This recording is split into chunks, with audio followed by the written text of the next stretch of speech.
Joining us from Grand Rapids, Michigan is Reverend Ed Dobson. Ed pastored a megachurch preaching to thousands of people each week.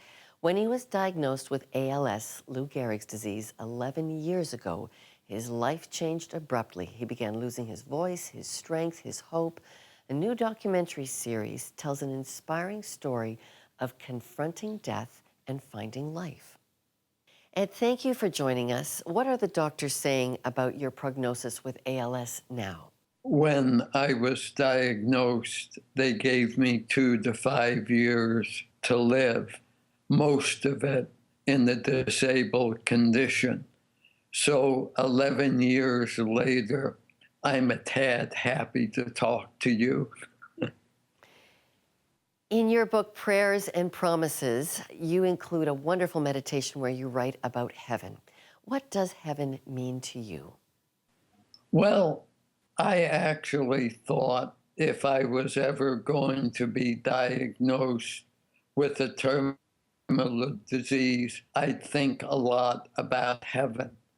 Actually, the opposite is true. I realized how attached I am to my wife, my kids, my grandkids, the people down here. So I hope to have the reality of heaven, but I'm not too anxious to get there, at least right now. We often hear the phrase, well, they made peace with God, about people who are dying. What do you say to a person about how to do that?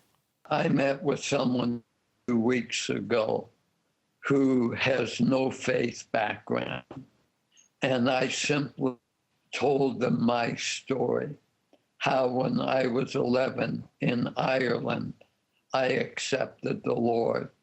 And I've been on a journey all my life to follow Jesus. And it's hard to argue with someone's story. And I left it there.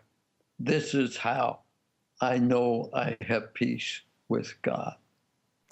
Ed, how has your journey through the stages of this illness changed your priorities in life?